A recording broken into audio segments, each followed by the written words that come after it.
ARLA officials have unveiled a new body style for the Elite Series cars, which will hit the track in 2012. The overall goal of the project was to create a car that was cheaper and easier to build, maintain, and repair than the current car. And as a tribute to the sport's short track roots, the new car resembles the super late models commonly seen across the country. The design of the new car is very sleek, with a slightly shorter wheelbase and a much taller spoiler. I have been testing the new car with ARLA CEO Jen Walker over the past couple of months, and we were both very quick to point out that the cornering speeds are much higher than the current car can produce. With that being said, we return to the admittedly decrepit dirt track in Buffalo, Wyoming this week. It's all yours, Scott. Thank you, Earl. RENE RECARMIER takes the Smash Beer Pole Award for Round 1 of the OX200 at Buffalo Downs. This is the first career pole for the Frenchman, and we certainly didn't expect it to come on an American dirt track, especially considering that before the season started, he had never even set foot in a stock car. But he's definitely showcasing his talents as he holds off outside pole sitter Leslie Riggs coming into turn 3. CJ Dejoux, carrying the IW Eagle colors this week, quickly makes his way up to third in the opening laps. 2011 has been a real struggle for Dejoux, and he is reportedly in danger of losing his ride at MRD Motorsports, so we'll have to see if those reports lit a fire under him. Leslie Riggs goes after RENE RECARMIER for the lead, but you're going to see that coming into turn 3, RECARMIER gets a huge run on the outside. During practice, many drivers noted that it was very difficult to make a pass in turn 3. Your entry has to be perfect into that corner, and that means not being on the inside. However, a few moments later, Leslie Riggs gets a great run coming off of turn 2, and she is able to clear the 0 coming into 3.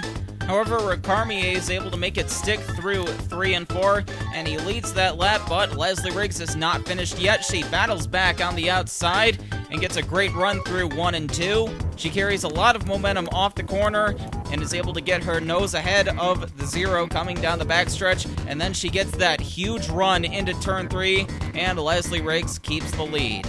Paul Lyons finished well enough in his race at Verdugo to compete in round 1 today. Remember, under the twin race format, the top 18 finishers in each round compete in round 1 of the next race. However, Lyons isn't doing much with this opportunity as he currently runs in, well, last. The first caution came out on lap 33 as Ricky Flush gets into Amy Patti coming off of turn 4, turning her into the dirt wall, protecting the pit lane. Nobody hits Patti and she keeps going.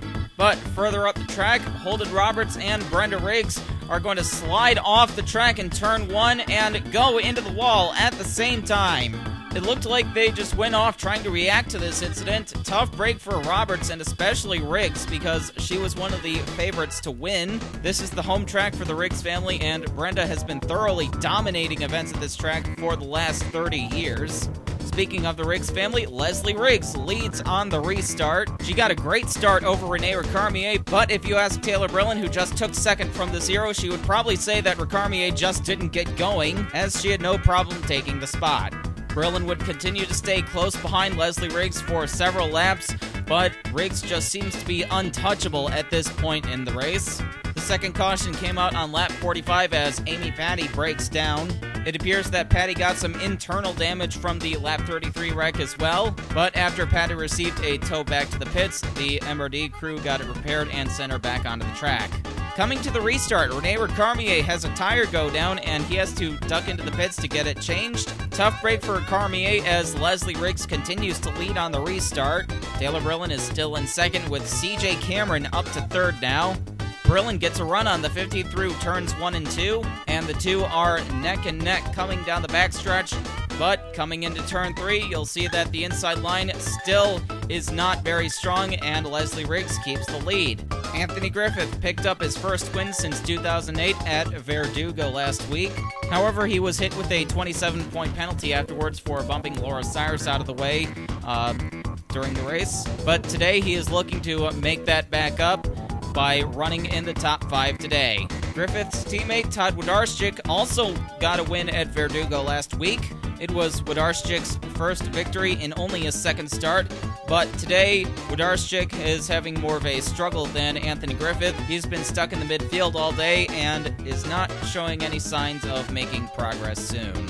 The caution comes out again when Packer Carroll overdrives turn 1 and goes sliding into the wall. It's been a rough couple of weeks for Carroll as he ran out of fuel while leading at Verdugo, and today he goes into the wall. Nothing has changed up front. Leslie Riggs is still your leader. Once again, Taylor Brilland is going to get a great restart, and she's able to challenge Riggs coming off of turn 2, but Riggs gets a lot of momentum off the corner, and she's able to keep the lead. However, we get another caution right after the restart as Damian Snyder gets into Benji Flynn coming off of turn 2, and Flynn goes into the wall. Flynn took the checkered flag at this race last year, but he was stripped of the win when traction control was found on his car. And this year, this race is not going to be much better for him. After the restart, CJ Cameron is going to get by Taylor Brilland for the second spot. After a great start to the season, CJ Cameron has not done too much in recent weeks, but today he is showing that his name is still a threat.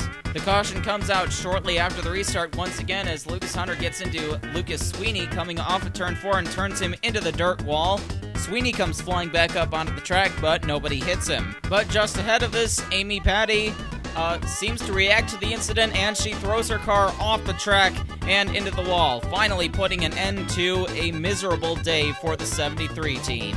Here's a novel concept, Leslie Riggs leading on the restart. She's putting on a great show for what is perhaps one of the largest fan bases in ARLA. I have noticed more black shirts with the number 50 on them than any other kind of apparel at these races. CJ Cameron in the 313 tries to get by Riggs, but going into turn 3, as always, the outside line gets a much bigger run than the inside does. You'll notice that Kevin Monroe is now in the third spot. He took it from his teammate Taylor Brilland. And coming into turn 1, he wants second. Monroe already has 2 wins this season, and he is certainly in the running for a third. CJ Dejoux has been running up inside the top 10 all day. He is currently the highest running MRD driver at the moment, 2 spots ahead of his teammate Joseph Howard. Dejoux's last win came in 2009 as a rookie, but he has been struggling to get good finishes since, so the MRD crew should have something to smile about today. We get our next caution as Jason Bates is coming out of the pits due to a flat tire. He merges onto the track safely, but coming through 3 and 4, he just loses the car and spins it off the track. Not entirely sure what happened there. Leslie Riggs is still the leader with less than 10 laps to go. She has just been untouchable today. But coming through 1 and 2, CJ Cameron is going to have doubts about that as he gets a big run off the corner and gets under the 50 coming down the backstretch. But Riggs is able to keep Cameron at bay, and he loses a lot of ground coming into turn 3. This allows Taylor Brilland to power by the 313 on the outside. Brilland was able to hang in there with Riggs earlier in the race, and we're about to see if she has anything for her in the final laps.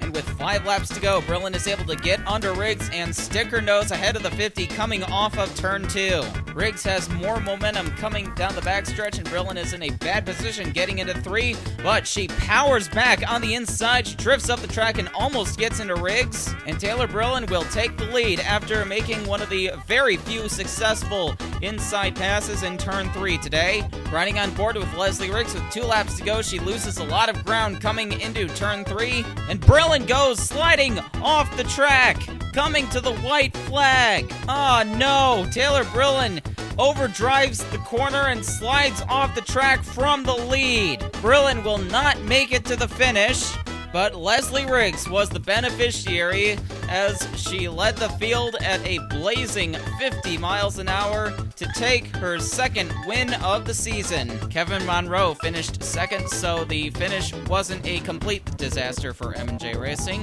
CJ Cameron finished third. That's his best result of the past few weeks.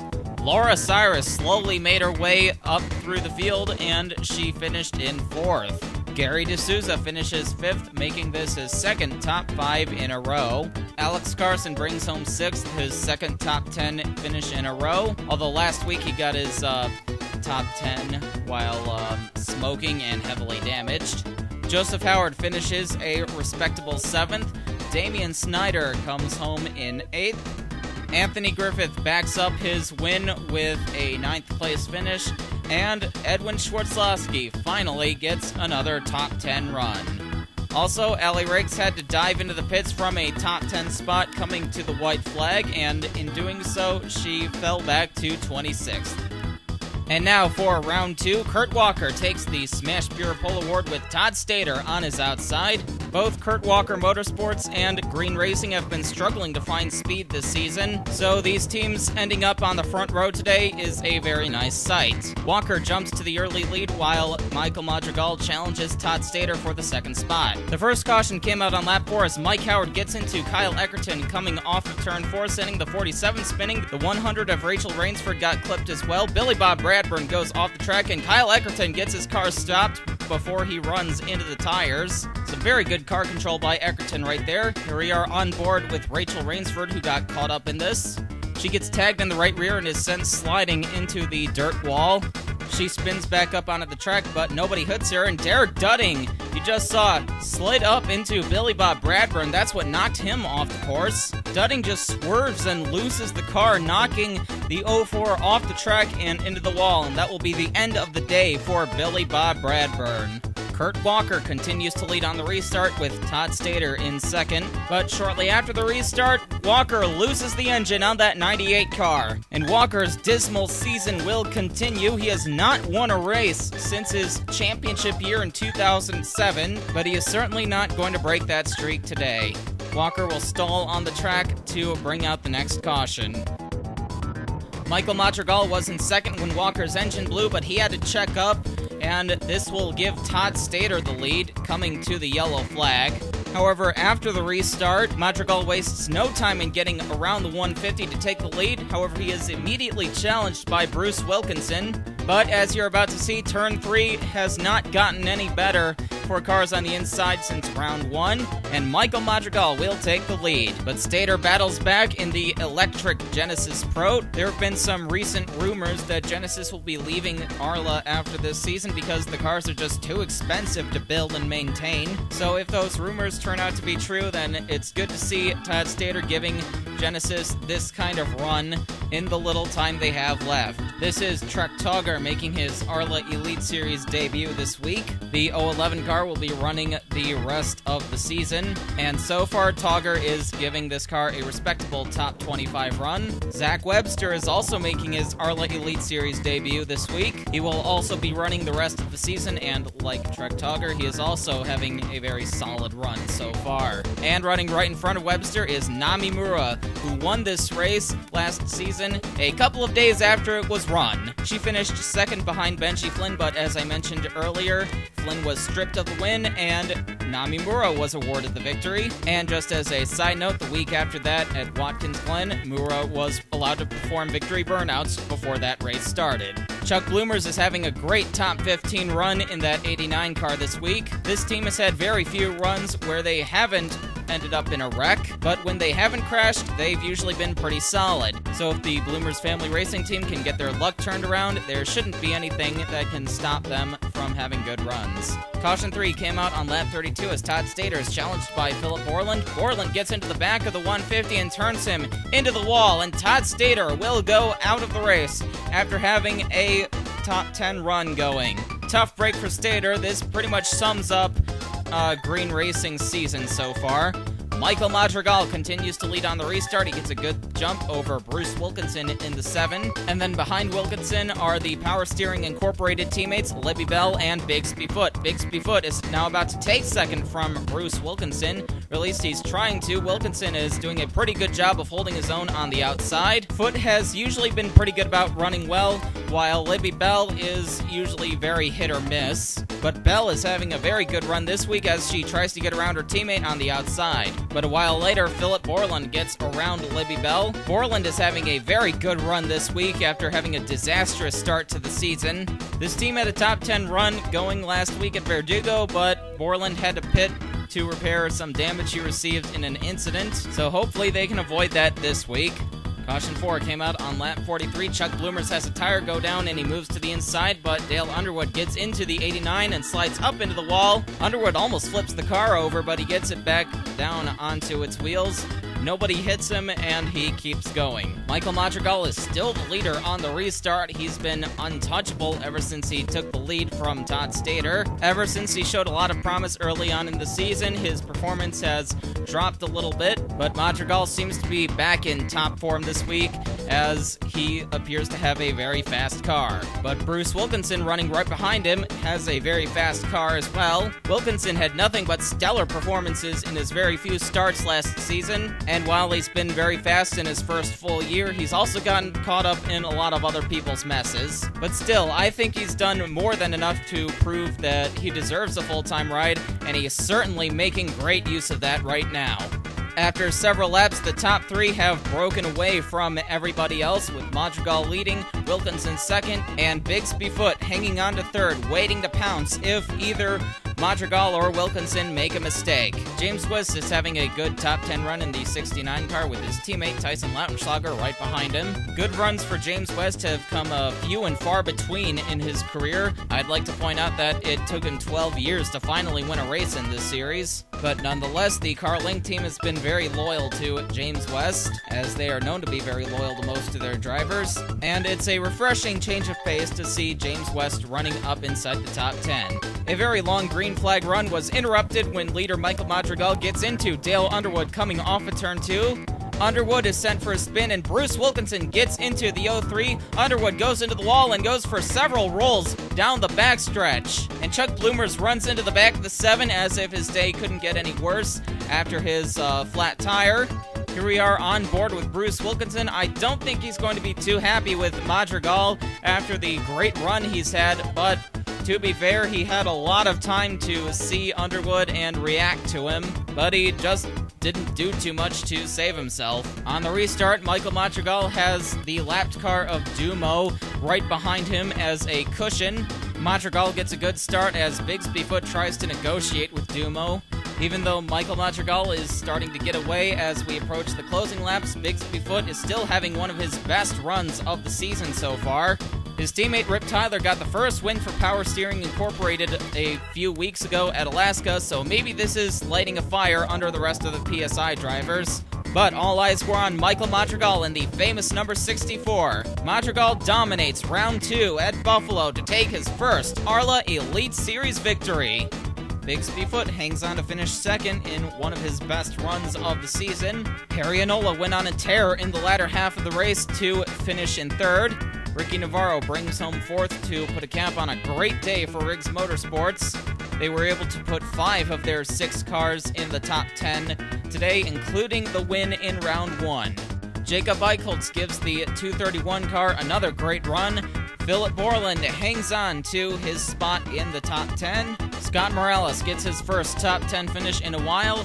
Rybert Scott brings home 8th. Dan McKay gets a good run for once, finishing 9th. And then James West rounds out the top 10. And now let's have a look at the point standings leaving Buffalo. Kevin Monroe is back on top of the standings after RECARMIER has a disastrous week. Rene RECARMIER is 40 points behind Monroe. Allie Riggs is still third, 82 points behind Monroe. The White Mountain Motorsports teammates Ricky Flush and CJ Cameron are 4th and 5th, 109 points and 127 points behind respectively.